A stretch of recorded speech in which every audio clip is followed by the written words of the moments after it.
Hey, Jason, thanks for coming on to this podcast. How are you doing today? I'm doing great. I'm doing great. A little bit tired, but as you know, I attended the Venture Capital Private Equity Conference yesterday at HBS and today the Technology Conference. They're also very exciting. Yes. Okay, so we'll just talk about the current field of machine learning, deep learning, AI, and the way it's going. In terms of the mass adoption of AI in the last 1 year, how do you see the field at this point? What excites you? What kind of problems are you working on? Just give us the lay of the land.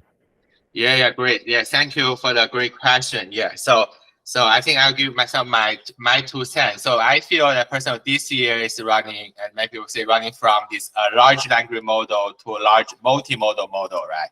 So basically, like we all know, ChatGPT revolutionized like how we work, how we study last year, but it's all about it's like a chatbot. I think this year, like many of them, more like a multimodal integration. By multimodal, I mean like including like images, like videos, provide more modality. I think that be provide a much more comprehensive human-computer interaction, and will facilitate more like this intelligent like assistant, like agent, things like that. Yeah. And currently, you're also a postdoc in Harvard, right? So Yeah, right. before that, just to step back, how was your academic journey that led you to get this far, right? So can you tell me where you studied in your schooling, college, master's, PhD, postdoc? So we can just start it that way. So how was your Right. schooling, and Uh-huh. what did you like when you were a child in a school? What kind of things did Yeah. you like? Thank you for asking. I think I probably among very few people have attended so many schools across the world. Yeah. So I studied. So when I grew up, I like reading history, reading literature, but also pretty good in mathematics, physics, things like that. So I did a math and physics competition when I was in high school, and I got some prizes and was admitted to like a Peking University, one of the top university in China, like Harvard in China. So then like I studied computer science over there. And and then I went to the first, I think during my time in Peking University, I really want to study abroad. So I want to come to US for graduate school. So I started accumulating lots of international experience during my college life. So I've been a winter school student in New Zealand, University of Otago. I've been an exchange student as a fund scholar at University of Hong Kong. And we like went to school at the Chinese University of Hong Kong with the Yao class. You know, Yao class is one of the top computer science class in China. And then my first time I came to US, actually while it's in my junior year summer, is that I joined the Peking University and the Carnegie Mellon University have a joint summer research program where I work on called the Markov chain approach to the gerrymandering problem. That's actually verified because it's American political science, a political problem, but we want to use Markov chain and computer science and non-partition tool to draw the redistricting. Actually, so that's my first time to the US. Also, my first time come to visit Harvard. So that's really because Harvard, I think, is a brand that like everyone knows. So that's really inspired me to really want to study here. And then I extend my undergraduate summer research and Markov chain to gerrymandering program as my undergraduate thesis with the two CMU faculty called Dennis Sleator and Alan Frieze. I think that's probably also the first ever Peking University undergraduate thesis advised by two Carnegie Mellon University faculty member. So after that, I went on graduate study at Cornell. So actually, that time I applied to both lots of PhD programs and the master programs, but I was not admitted by any of the PhD programs. I got two master offers, one from Columbia University, another from Cornell. And by visiting Columbia, I feel the campus is too small. So I want to stay in we have a bigger, larger space. So that I want to, and Cornell is very good in the information science department. So I very good in this multidisciplinary research. Where I was very interested in so-called in the field called computational social science. Because I want to use computer science as a tool to address social problems. I think that still concur with what I'm doing right now. So I did a master's at Cornell. So I actually at Cornell, I actually started interested in entrepreneurship and this startup venture. So the first I heard of what the venture capital private equity is. And actually, this really, I think yesterday I went to the Harvard Business School, Venture Capital Private Equity Conference. I meet all of these PE, private equity giant, this investment. So actually, that time I started interested in doing startups. I worked in legal tech startup for a while. I tried to launch my own startup. I think I'm too young at that time. So that's why I go back to school. So I went to, I did a PhD at University of Pittsburg. So I focus on machine learning and AI research, and specifically with a focus in healthcare, because the University of Pittsburg Medical Center is one of the biggest hospitals in the U.S. and the biggest employer in Pennsylvania. So at the University of Pittsburg, I started working on both like machine learning methodology and machine learning applications. So for healthcare, specifically, one aspect is for single cell biology. The other aspect is electronic health record. So I work at the UPMC Human Cancer Center. We will apply AI to cancer research. So this actually lead my postdoc research at Harvard Medical School. So I started getting to know that so many applications of AI machine learning in healthcare. So currently I'm a postdoc. I joined Harvard in September last year. So it's currently we are working on like AI for mental health. So the specific is a P50 Grant, $70 million, led by one is Jordan Smoller, is the chief of the Psychiatry department at MGH, the Mass General Hospital. The other is the chair of the Psych department at Harvard. So basically, the idea is to do suicide prediction, prevention, taking advantage of the large amount of electronic health record available at Harvard Medical School. So that's how that's my lengthy graduate school career. So also I'm very interested in startup and entrepreneurship. Actually, really Harvard MIT have one of the probably the best ecosystem of this like a startup and so this investor and the education environment. So I'm very active. I'm a member of the Harvard Innovation Lab. So basically, it's like a Harvard incubator for all the startup here, and I'm very active talking with business school faculty.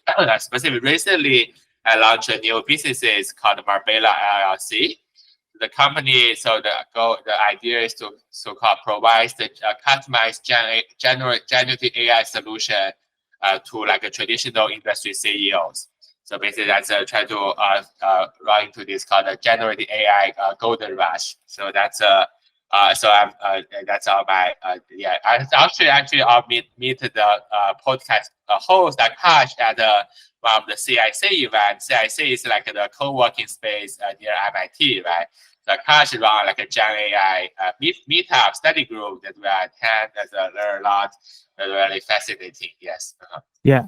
Thanks for that. And that's when I think I met you first at a meetup. And just to step back and looking at the kind of problems that you worked on, right? So one of the problems that you worked on that eventually you published a paper which got listed in Neurips was essentially learning more effective cell representations efficiently. So that is, I think it's an intersection between cell biology and applying machine learning techniques, or let's say the AI techniques to that problem. So what was the problem that you guys were looking at in that particular problem? That great, wonderful question. That idea also is a very interesting story, actually. So basically, so at the University of Pittsburgh at CMU have a joint computational biology PhD program. We have multiple friends over there. So they introduced me to this exciting field of single cell biology. So single cell biology, basically, we can sequencing like people's genomics. So single cell basically is the first time we can do this sequencing at the one cell level. So basically, it's very precise information of the cell and the DNA. So that's the two pioneers, one called Arvind Regan, another called Sarah. So Arvind was actually a member of Broad Institute at MIT, and now one of the head of an AI something at the Genentech. So actually, I think the idea is this story is very interesting. So basically, I went to the ICML, one of the leading machine learning conference 2 years ago in Baltimore. So I will give a keynote talk. So I will really give a keynote talk about the computational biology research. Actually, I remember among like 5 keynote speakers over there, I was the only one I didn't know. So Okay. but my friend told me he's a single cell pioneer, and I looked it up. Then I was volunteer for the conference, so I got the chance to host the keynote speaker. So I got the chance to talk to her. This is at ICML? Yeah, I ICML? said myself Baltimore 2 years ago. Yeah, then I just we've come to see that we're a very busy person. I just asked, hey, are you the single cell pioneer? Or she's like, oh yes. That's it. Then she introduced a lot of different research. Basically, the idea is that in single cell biology, there are tons of available data, right? Sequence, there are massive data where computer scientists can apply our tool set on. And he talked a lot of different research. And one specific paper like really catch my eye called Similarity. So that's an ongoing paper. I think currently I know it's under review in Nature or Science. Basically, they apply like a triplet loss function, which is a very popular standard in the machine learning community, to this cell retrieval problem. Basically, it's to try to extract the similar cell in among like all different cell classes. So like from hundreds of million cells. And this can facilitate the answer some downstream biomedical questions regarding the human health. I found this very fascinating because in my early stage of PhD, I have a focus study triplet loss function, by the way, it's in the computer vision community, basically handle images. So basically that's so I have two papers over there. So I've noticed the machine learning toolbox we develop in the machine learning community have a lot of like application in computational biology. Basically, it's like when we do like research, it's very similar to by doing business. Like we want to find blue ocean in the red ocean, right? So I'm not sure I think maybe. Why don't you describe those concepts? Yeah, definitely. So basically, the idea is that blue ocean, red ocean means like in the ocean that people fight each other. It's so fierce, so their blood like make the ocean be red. So it's a like startup competition or like startup fighting each other. So there's two fierce competition. The blue ocean basically means relatively more great opportunities. So that we want to, because AI is such hot field, so hyper competitive. So we want to find blue ocean in the red ocean. So I really found for computational biology is a blue ocean where we can apply this AI toolbox on. So that's really inspired by the idea of basically applying the machine learning framework we developed for the triplet loss function. One is called adaptive sampling with reward. The other called deep persistent learning to this cell biology problem. And I think one of the intriguing part, not only for the research opportunity, but it really, I think doing this biology research really have the potential to help like human health potential, like a single cell, like you really get to know people's information in a much precise level that can lead to like a develop a drug which may help like millions or even billions of people. So that's actually the one inspired to do this actually. And very interestingly, and later, I think last year I was about to graduate and looking for postdoc position. I also interviewed at Aviv's lab in Genentech. And they fly me out to San Francisco, and they schedule like a whole day interview session, like a six or seven, like a one-on-one meeting. Which company is this? Can you repeat that again? Genentech. Genentech. Genentech is like a research division of Roche. Yeah. Okay. So they're located in South San Francisco, where they call it the birthplace of biotech. Yeah. So actually, I've got to meet the first author of that paper. I say he's still like a senior research scientist at Genentech working with Aviv. That's very interestingly. So when I was interviewed over there, I told I feel so excited. I got to meet the author of the paper I read, and it's like a fascinating Nature paper, right? And like ongoing, I got maybe already published right now. And he very interesting. He told me don't go to biology. He suggested me to stay in computer science. He said like biology is too messy. The data is like so hard to explore and it takes so long to publish. It's like that.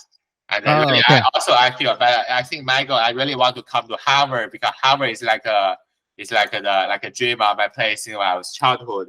And I think I wrote in my postdoc application for the cover letter. I wrote I say I want to, in the last paragraph, I say I want to express my inspiration to study and work at Harvard.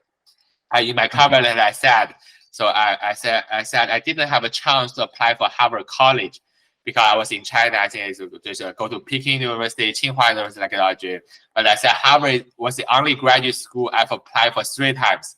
But I have 2 PhD applications, 1 master application, all got rejected. Oh, okay.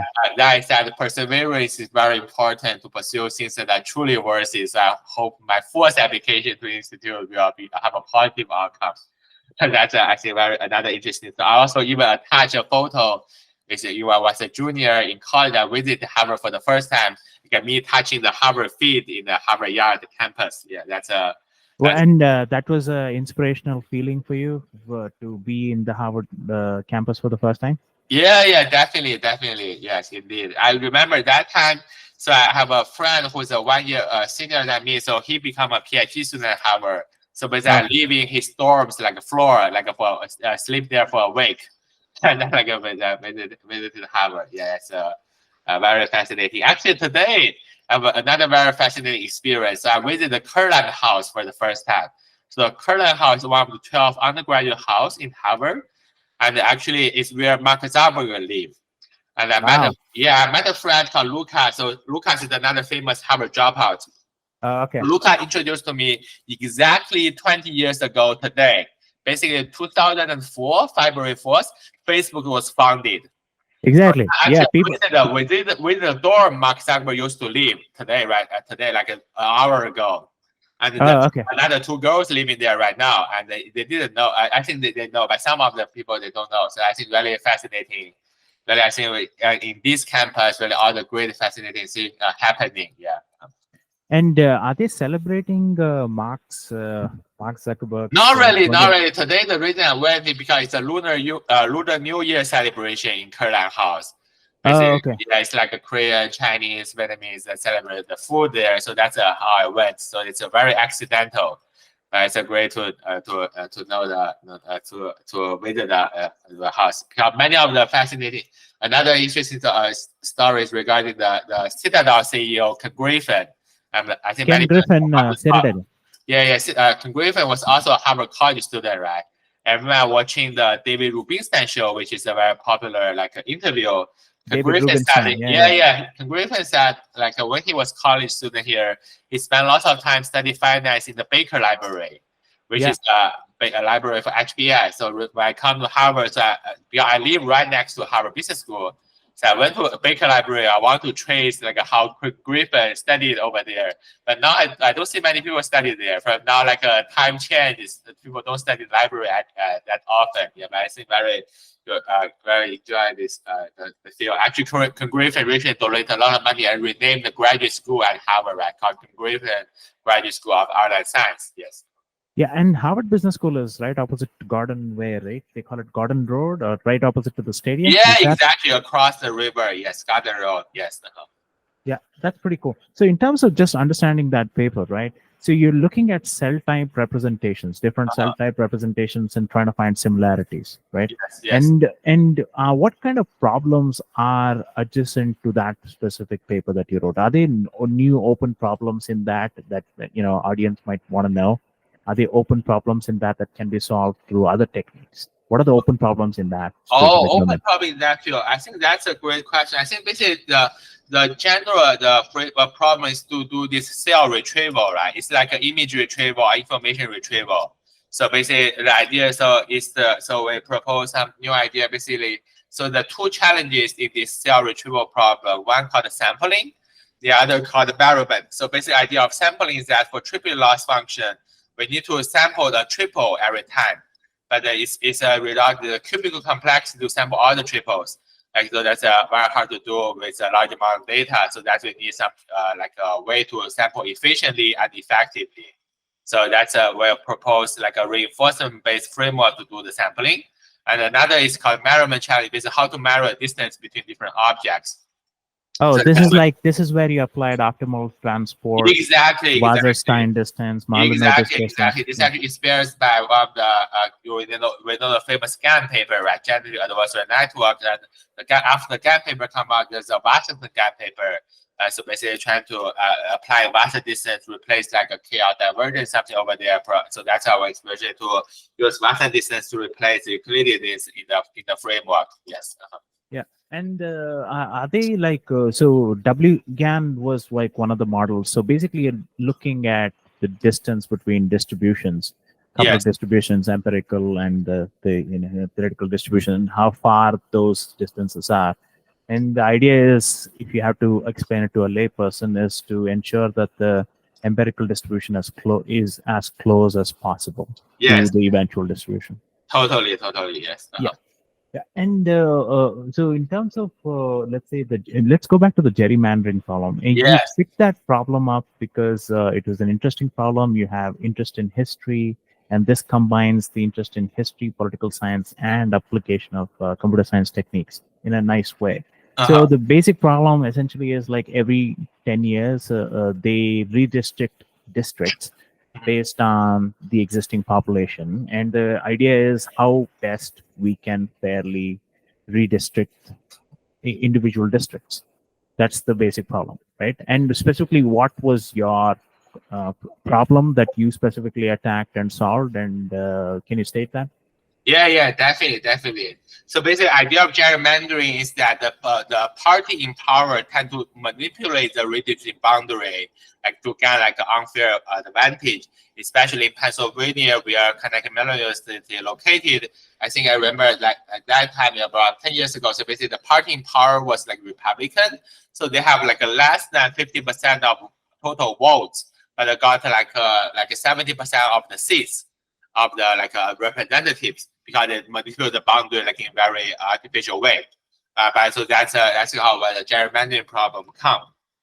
So that's our idea, is to say, so because we have the advisor called Alan Frieze, he's an expert in Markov modeling. So he also gave a keynote talk at the top mathematics conference like several years ago. So he said, oh, we can propose this Markov chain-based approach with a computer as a non-partition tool to do the redistricting. So the theory behind that is that it's called a mixing time theory. So basically, you treat every redistricting plan as a state in the Markov chain. So after the so-called mixing time, like then every reasonable redistricting plan have the same probability being drawn from the distribution, from uniform distribution. That's called that we say achieve like fairness or like things like that. But the many practical problems, we also want to make sure the shape is compact, with like a balanced population, so many different constraints. So it's very much more. I remember when I handled the real data from Pennsylvania, geographic data, there are lots of like a computational geometry technique involved to handle those data, like make some complete things like that. So we have another advisor called Danny Sleator, is a expert in algorithm. So Danny is a pioneer revolution to invent some data structure like a split tree, things like that. So basically that's the idea. And actually, so that idea, so these professors have been thinking about this idea for a while, but they cannot find the people to implement it. Then, so I remember in the program between Peking University and CMU, I wrote a research statement. I read in my statement, I say, oh, I want to use computer science as a tool to address social problems. So Danny actually found that I wrote that statement, that he actually reached out to me. So hey, we work on this gerrymandering, because I was in China at that time. I have never heard of gerrymandering problem. Also, are you interested in doing that? Also, I said that'd be great. Definitely, I said sounds great. That's gonna make me come to it. Actually, I wrote the first line of the code project. I think I wrote around in total probably 2,000, 3,000 like Java code, and to build a program from scratch. So that's still a project I'm very proud of. Yes. Yeah, that's nice. And also, you have started a couple of ventures wherein you're the chief scientist of that company, right? One legal company wherein it does legal. So how did you decide on the team, and how did you meet all your, co-collaborators, co-founders, or whatever? Oh, that's a great question. Actually, I met the CEO actually through internet. So there's a very popular social networking, a new social network called the Xiaohongshu, or like the Red Book. So basically, I post I become like a blogger over there, and the CEO called Julia. Also, so Julia graduated from University of Southern California.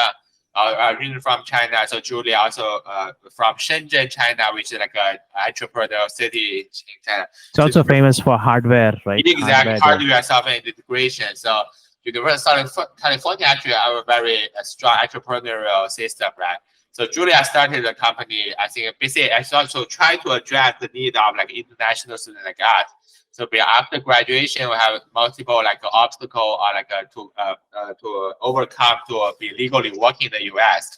the different stage, and it's very hard to navigate. So the idea is to use AI to help facilitate the project.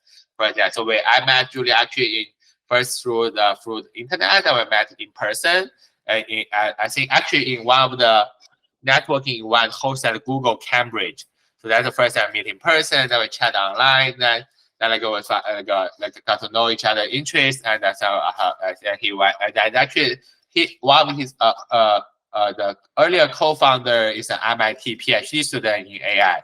So actually, they participated in one of the start competition at MIT and won the first prize. So they are very nice. So I think they both. I think they both probably went to USC or something. So the most of the team have USC background, but Julia also working for Meta, so I have a very strong software engineering skill. And he feel like my experience background can help. Actually, previously, long time ago, I was master student at Cornell, at internship at a legal tech startup called Consullytics in New York City. So that started actually later being acquired by a larger company. So I was also a first engineering intern over there. So actually in New York City, that's a very interesting, also a rising tech scene. So that's in the downtown Manhattan. I think that's called a Silicon Alley or something. They say those actually that's before the financial crisis in 2008. There are lots of banks like offices. Then the banks retreat and tech startup coming in. So that's how Julia with her chat become like a so-called chief scientist for that company. Yes. Yeah. And like having grown up in China, and how do you see the landscape of technology in China? And I mean, even if we step back, which might not be each one of our domains, but if somebody asks, what's the potential of growth for China? China as an economy, China as a technology ecosystem, how big can it become? What's the amount of growth that is still there? Or has it hit the peak already, or is it still peaking? So what do you think about it in general, in terms of technology ecosystem, the rate of growth, and the trajectory of the growth going forward? So what's your view on that? Oh, that's a great question. I'm not sure whether I have enough actually to answer that, but I can give some my view. So, because I think so last time I went back to China was back to 2019. So I haven't go back to China after COVID. But I heard about all my family are in China. I mean, I heard a lot of things. But I heard that basically China economy not going very well right now. But the technology, I think so. I think definitely it's a very strong because of our big economy, of our largest population. But I think especially for this AI, this AI bubble, or like this China, I think lots of new startup coming in, and this company are trying to build new models, right? But I feel actually lots of venture capital. In China, try to recruit me back to China to start a company. But I feel U.S., America still is the source of the fundamental innovations. And I think in general Chinese people, the Chinese people working in general faster paces and really want the short-term return or short-term reward. So really, I think it's hard to really have a long-term accumulation or sit back and really think about things deeply and thoughtfully. I think that's a problem. But China, I think the advantage a lot. There's so many STEM graduate students and that work super hard. I think many people say Boston people are relatively laid back compared to Beijing or Shenzhen or Shanghai. So I think this so when it's still going. So I think China definitely because the U.S.-China relation become intense and China wants to do more technology, especially so-called deep technology. I think that there's a lot of investment in AI and because the government structure probably sometimes it's more efficient, right? So I think still definitely I think that the technology side is growing up. Whether it's peak, I'm not sure. I cannot say, but I think definitely it's still growing, and the government and both private sector invest more people that. But however, the thing is also it's one is a talent, right? There are still many. I think in China because before I think when I was undergraduate student, I think the smartest student come to US for PhD. That probably become faculty here. But now I see some of them went back to become faculty in the US, in China. But now I think the trend is that they don't encourage a student to study abroad as as before. So I think they try to retain the talent in within China. Yes. Yeah.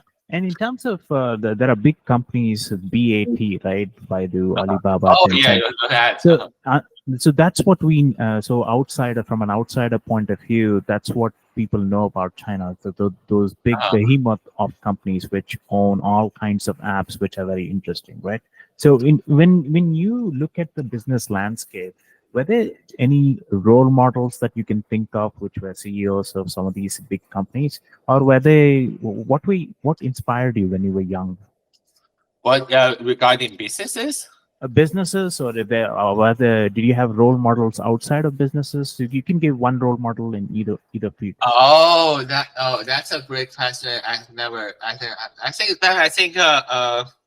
why I think there's so many role models.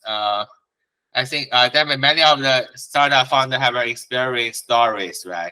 Like Jack Ma, like started like when he was teaching, and Baidu CEO Robin Li actually was also Peking University alumni, so he studied when the broad studied in US and founded the company in Baidu. Actually, I heard like Robin Li's daughter actually now studying near Boston, went to high school in Boston. So I think, I think when I heard went to some people say went to Phillips and Dover, some people say other boarding school. So basically, I still feel this top executive in China, I think Massachusetts have the best education around the world. Yeah, because of the school system and all that. Yeah, yeah, exactly. I think now that I think many people I really admire. I think the current I think one of the people I admire actually I got the chance to meet is still sportsman. Like the founder of Blackstone. Blackstone, yeah. He runs one of the biggest funds in the whole world, right? Yeah. He donated the Schwarzman College in Tsinghua University, right? Schwarzman Scholar Program, also to the Schwarzman College Computing at MIT. Actually, attend a couple events over there at MIT. It's right across from the Sleator Center. And I remember 8 years ago, I was in Boston area. I went to a Harvard College event where I got the chance to meet him in person. I even took a photo with him. And he said, I think very similar to mine, is that he said he was like grew up in Pennsylvania, like middle class Jewish family, and when he applied to college, he was admitted to Yale, but was on waitlist for Harvard, and he called the admission official of Harvard to try to get off the waitlist. But they say they didn't. They don't want to take any people from the waitlist. So they feel so he went to Yale for undergrad, and then later because he went to MBA at Harvard Business School. And later he became so successful that he met like a friend of friends who was an admission officer over there. And he started the admission over there. Every time saw him on news, he feel he regret make a wrong decision. And that's a very interesting story. Very interesting, yes. Yeah, and in terms of your current AI idea or current business idea, what kind of businesses that you're looking at, what kind of industries that you're looking at that can be disruptable using your research and your expertise? Great. And how has been the response when you talk to the potential VC? I mean, I'm pretty sure you had meetings last week, the week before. What are without divulging any proprietary information, so what is the general feeling out there in terms of starting companies using generative AI technology? Because everybody wants to do that. And how do you stand out, and how do you know you have product market fit so that this idea will surely work over a period of time? Great question.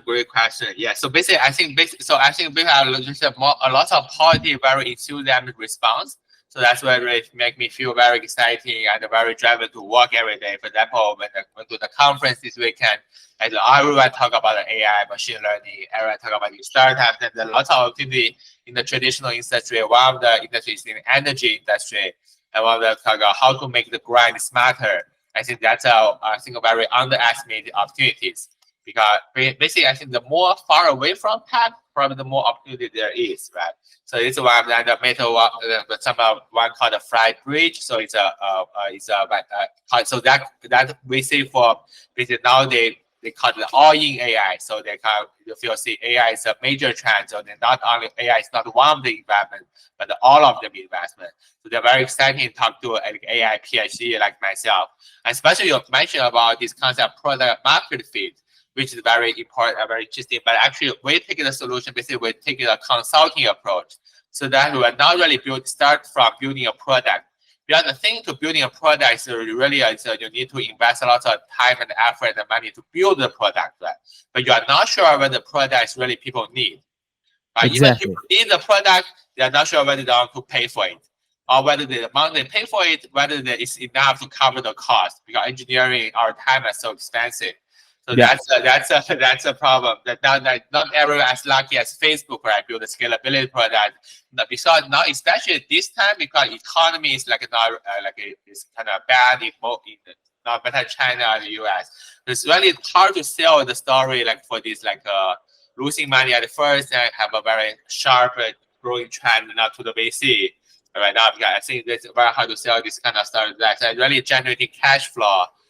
Become a revenue, at least positive, cash flow positive is very important. That's why I take this consulting approach. Try to develop a case by case. So really, I found the opportunity first in the education.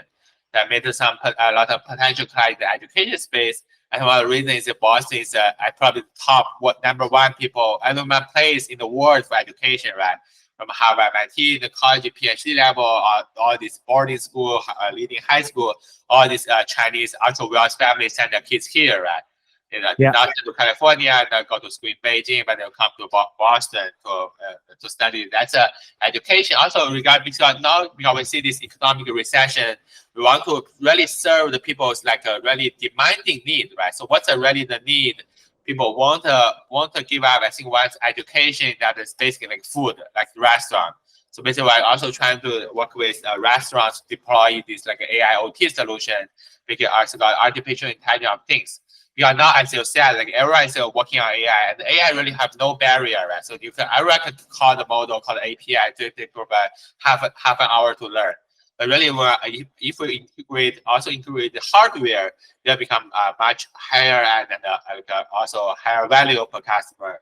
So I'm working with a factory in China, in Zhejiang, Hangzhou, because this factory manufactures LED board. So our idea is to try to integrate our AI model with the LED board, so it become a smart display board.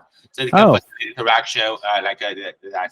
Actually, it's very because these Chinese factories are so powerful, so strong, so they have so much productivity. So we want to we got to these products shipped to Boston for free for us, so we can sell them here. So that's a great another opportunity. We try to integrate these cross-border businesses. So that is we already have some pilot customer with restaurant in New York City. One of the restaurants is a big Chinese restaurant in New York City. So they host they like to host the weddings. A big celebration where can bring lots of revenue, right? So we introduce this big display board. It can show up the people, the room. I think that can actually increase the value proposition for the restaurant.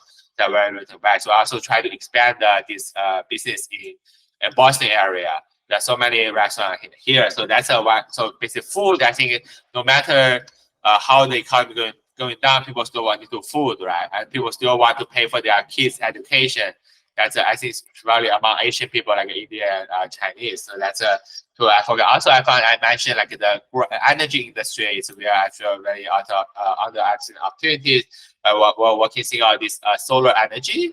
But I feel we did some pilot research. I feel Boston is not a good area for this solar industry because it's so cold and dark, and probably Florida is much better. And also the U.S. government subsidy for this, that's another we're trying to looking at.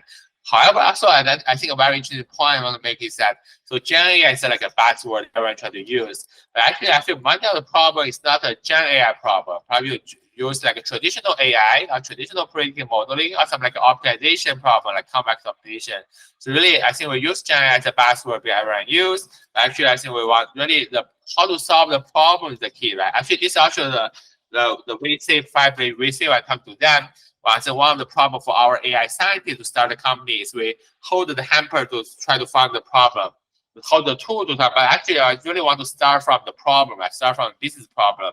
But however, I think when I talk to this B2, that's boiled down to how to do this B2B sales, right?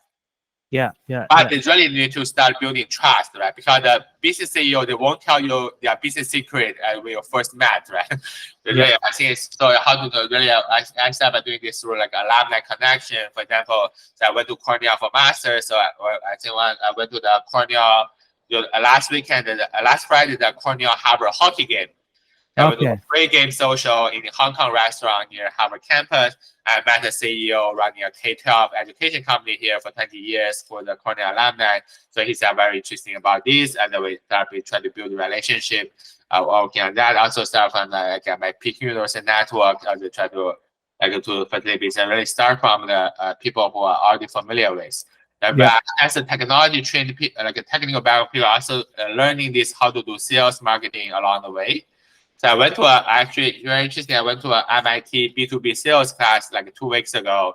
Okay. I think so that now ask the the lecture. I say how I want ask them like how to sell Gen AI solution to business Then he said, "Oh, I don't know because I don't know what is Gen AI." I think that's really means a good opportunity, right? No people know. That's really mean I think we bring the margins, and then we as a like an AI expert, I actually have the kind of authority to define what it is and how this helps. Yes. Yeah. I think this is a hard problem. So given this, so you want to start a company or like at least work on the current companies by doing consulting, and then look for problems which can be solved and build a company around. That's the strategy, right? Yeah, right. And in terms of doing that, I think there are two issues there. The two costs are cost of acquiring customers and cost of managing employees. So which one is more challenging? I don't think managing employees would be a task as long as you have the customers. Getting the customer is the hard part. Am I right? Totally. Yeah. Really, I think you exactly how to get into B2B customer, how to do business development, right? That's exactly what I'm doing every day. So we went to this conference talking to potential clients. Yeah, I think really it's very fascinating because everyone have their problem they want people to solve, right? If you're really eager to listen to that problem, I think you're very eager to share it with you, right?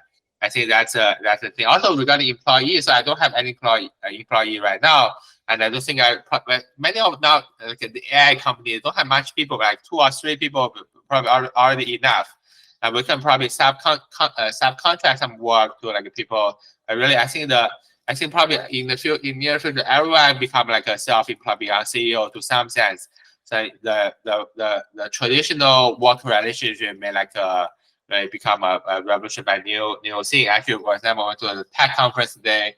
They said no business become like no like a technology company. Every company become technology company. Right? I think that's possibly the thing. I think really getting customer is important. How to get this contact. Actually, I just had a meeting with a blockchain company CEO who can be our potential customer because they want to do.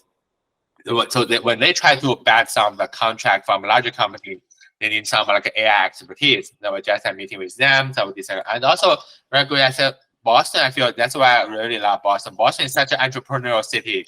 I still want to try to do some businesses. So I found because I'm not very good at business development and sales, but I found people who have lots of experience, like a McKinsey consultant. That we partner with them, we share revenue, like this kind of. I think that's great. So.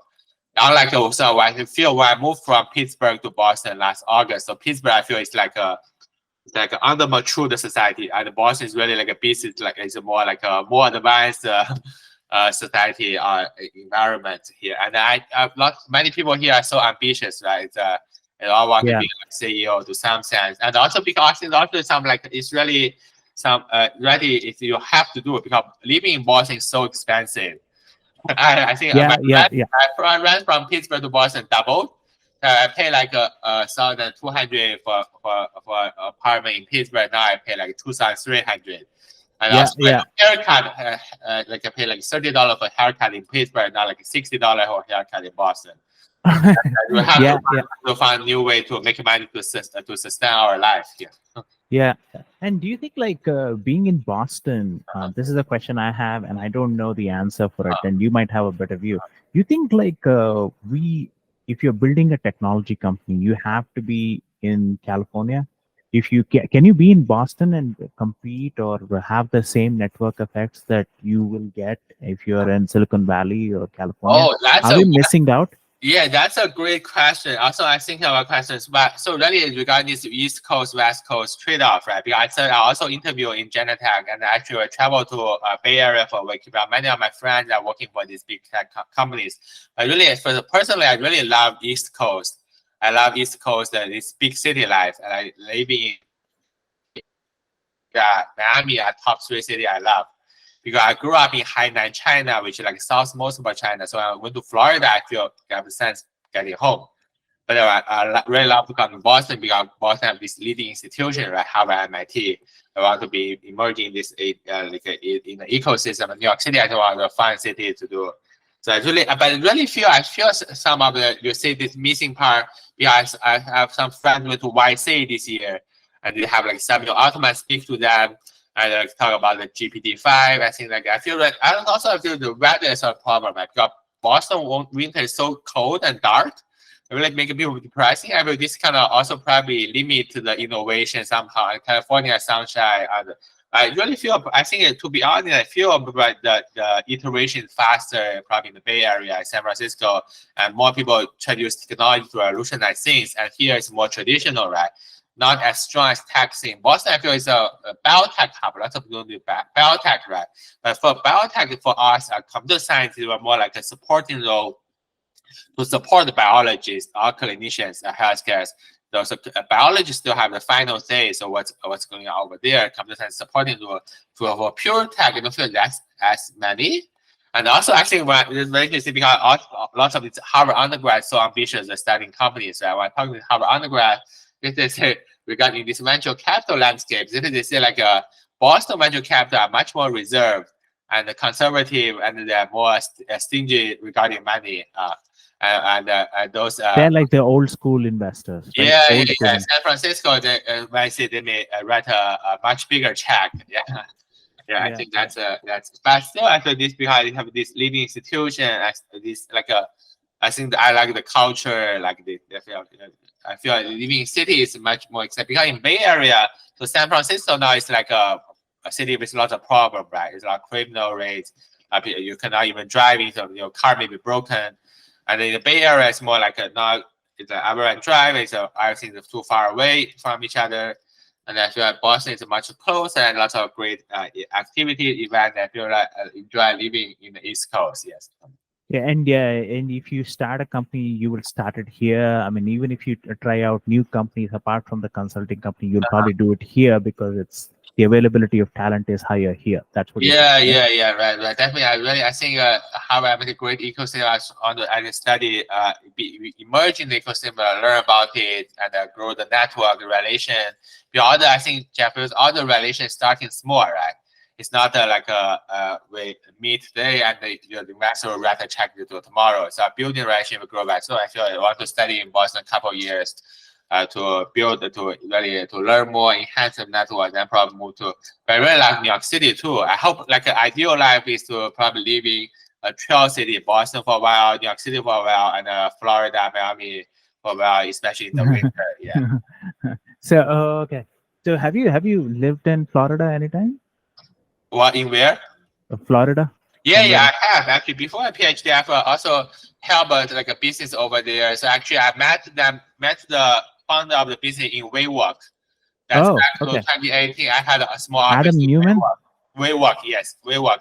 So they are WeWork in Boston, also WeWork in Miami, South Beach. Okay. Yeah, South Beach. Actually, you will become a member of WeWork. You can access to all the office around the city. So that company actually an interesting company. So they actually do those like iPad style like a display board, and they have the camera to capture the people looking at it that provide personal advisement. So that kind of called Alpha, ALFI. So actually went to IPO actually back to 2-3 years ago or something. But the thing is that company like in one stage it's like it's taken over by the investor. I think so I think there's lots of trap in this like investment contract. So that's actually one when I talked to to Professor Gary King at Harvard. And so he also a successful entrepreneur. So Gary King is one of the 20-something university professor at Harvard. He's the highest ranked professor at Harvard. So he can launch multiple business like doing statistical software. He said, I think his advice is very enlightening. He said, if the investor, they are not your mom, right? So they invest your company because they want 10 times return. If you cannot give them 10 times return, they may take more of your company.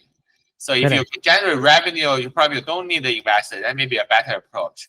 So really, I think what I feel is looking for clients, but not investors. So if clients just pay, I think that's great. But I think on the other side, investors, they're not only investing money, right? They're also investing resource and the network. For example, we want to do business in the Boston area. For example, the Flight Bridge as a venture capital firm, their partner called Jeff Bascom. So Jeff was a Harvard College graduate, also MBA graduate and a lecturer at Harvard Business School. So because their money come from the resource and network or the ecosystem or the portfolio company. That's actually, I think, something really valuable, right? Because you want to do this business development, you need to be in the network, right? Be at the meeting. I think really, it's like I think when I wanted to try to study business and have this meeting every day, I really feel remind me the movie Godfather. I'm not sure you watched the movie Godfather. I have watched the movie Godfather and I love it. Yeah. So it's well, I think in the Godfather 3, I think the Godfather, they try to acquire a European company, right? Yeah. And I think the very famous status, they want to say whether we are in the same boat, right? Actually, we have to business here, really want to see whether you are same boat. Actually, how about the same boat? Regarding you went to the same school, the alumni connection is very important. So one of the people I met called Paul. So he was a Cornell undergrad and doing Harvard Business School MBA here, and he's in charge of GRID, GRID. So it's like a hard technology accelerator at Harvard. Oh, okay. So basically, I met him, some of the entrepreneur event and lots of events. And every time he feels so excited when I wear a Cornell hoodie or Cornell jacket. I demonstrate this Cornell connections. So that's I think one of the things that people value here in Boston. I also heard when I talk to VC here, some of the investors like to invest in Phillips Academy alumni, like these famous high schools. When you invest, that's really about the relation, right? So they feel when you invest with same people from the same university, you kind of invest in yourself. I think that's very learn from the key. I think that's a good comparison. I think the West Coast probably people don't value the school that much, but probably the value what company they may work. All ex Google or ex Meta, they develop some common value propositions like that. So what you're saying essentially is in the West Coast, it depends on which company you worked for. It doesn't matter where you went to school. Here, it matters more as to where you went to school because there aren't that many big companies. So schools matter more here. Yeah, I feel kind of something like that. That means not absolute, but I think about the culture. The East Coast culture, it's called like Ivy League or this try to it's called the old money style. And the old money West Coast is like the rebel of this East Coast culture, right? Because Stanford started the house because Stanford they originally tried to donate to Harvard, right? But Harvard rejected the donation. So the new company in Stanford kind of become a rival. So I think that's like a rebellion. Actually, I remember reading a story regarding Sequoia Capital. So Sequoia is one of the leading venture capital firm. Sequoia Capital. Yeah. Because I think one of the founder called Paul something. So he went to Fordham University in New York City. It's like a last well known at Harvard. And when he was interviewed for jobs, he was rejected by lots of jobs because he didn't went to Harvard Business School. When he started Sequoia company, he rejected to recruit anyone from Harvard Business School. I think that's quite funny. Very interesting. Yes. Yeah. I think we covered a lot of topics. So what we can do is, thanks for making the time at this late in the evening to come join this, and I hope we can have further conversations. Of course. Great. And I think good luck for your startup that you're doing with consulting. And if people want to reach out to you, what kind of skills are you looking at for an ideal candidate to hire, either to work in your company or to, let's say, somebody wants an academic advisor as you, wherein they want to learn how machine learning can be applied in molecular biology. So if you're looking for a student, what do you look for in a student? If you're looking for an employee, what do you look for in an Great employee? question. Great question. I also do some like coaching high school student for research. Definitely, I think this really remind me when I was a freshman, I went to the meet with Andrew Yao. So Andrew Yao won 3 award winner, and people ask how to excel in computer science. And he just be smart. Be smart. Be smart is very important, but really it's different type of smart, street smart, like a math smart. Really, I think different people have different advantage. Really, to try to find the area the people is smart in and try to take advantage of it. I think that's important. Like, and for our business currently, I think definitely I think everyone need more engineers, right? Who can implement things, do things. I think very important. But tackle hard problems, tackle challenging problem. Also, I'm looking for, as I said, we try to do the sales of cross-border sales to sell our software solution. Want people who can do sales and marketing, business people. That's all. So all need all different talents are all in need. Yes, for students, I think students self-motivated is very important. You are really yourself is who you determine your trajectory. I think I really learned this also in my own career. But no one really care about yourself except yourself that much, right? Yeah, that's a fantastic piece of advice for potential candidates who can be employees or just students who want advice from you. Thanks a lot, Jason. I mean, it's pretty late in the evening, so I would want to, thank you for the time that you've given, and hopefully we can have these conversations again. Of course. Yes, thank you for having me. Great. Yeah.